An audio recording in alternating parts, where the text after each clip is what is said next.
I didn't come here to tell you how this is going to end.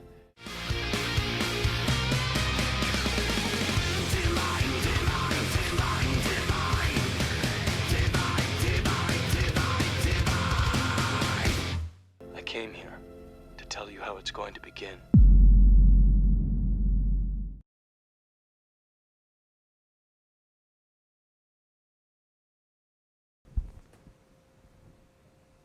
Hello, and welcome to another episode of the Science Fiction Divide. I am still your host, Larry.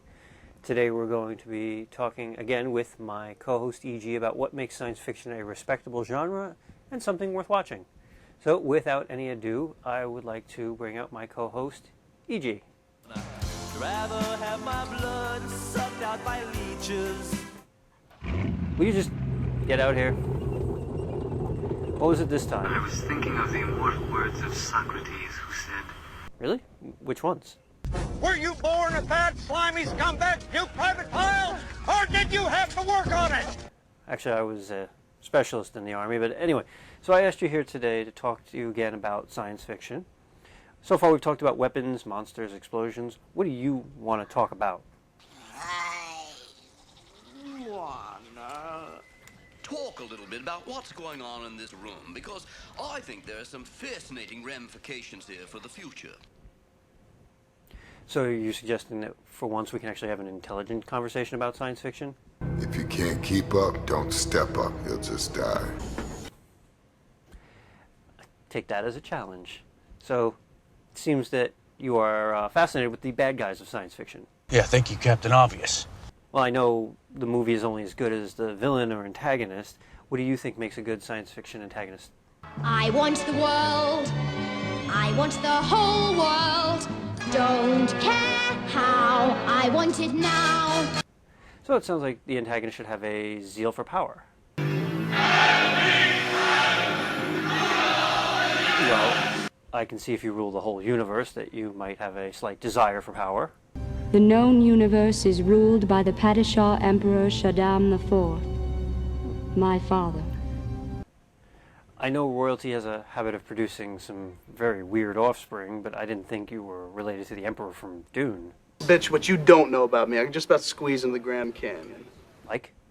I am your father. That's not true. That's impossible. I don't look anything like you.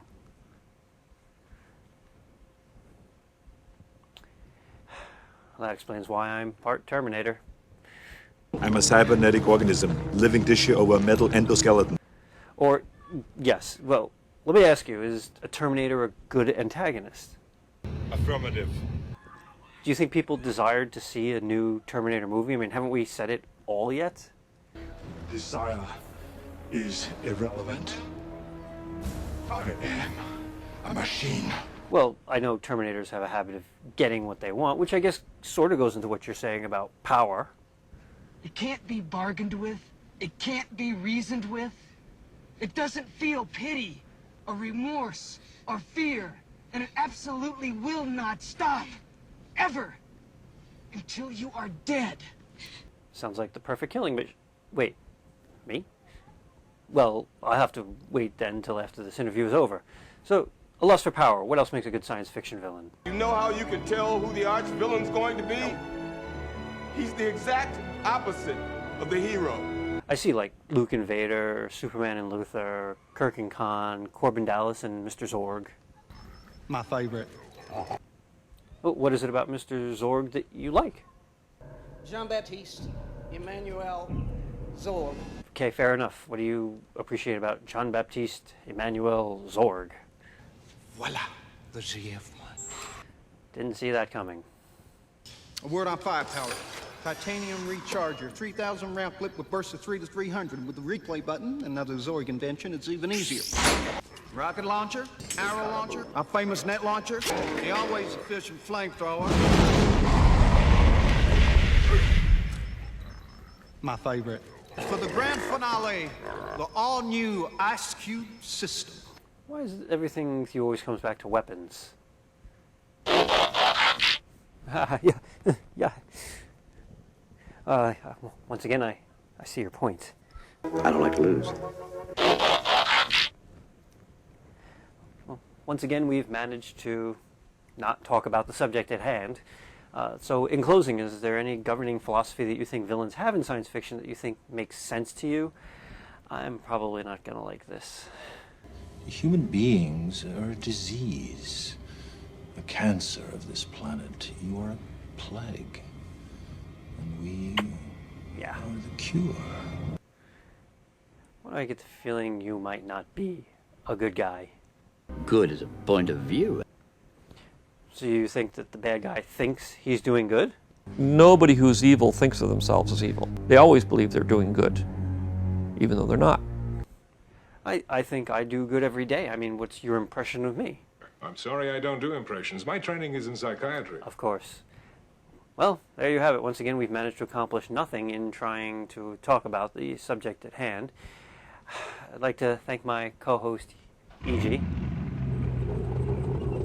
Bye. Still not going to say goodbye, are you? Sir, I said good day!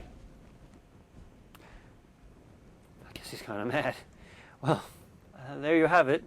I think we discussed something. Not quite sure what, but